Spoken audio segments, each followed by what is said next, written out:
ఎన్టీఆర్ జిల్లా ఇబ్రహీంపట్నంలో భారీగా గంజాయి పట్టుపడింది.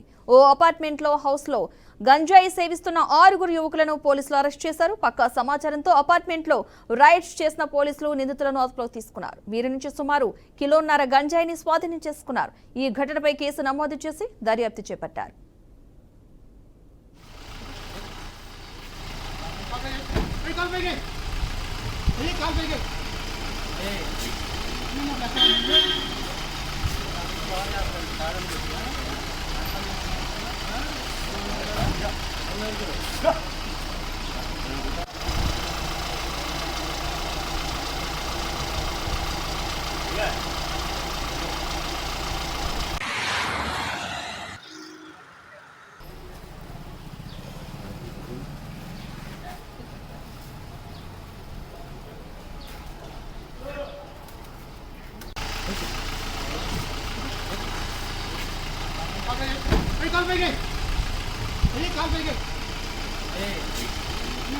Hey,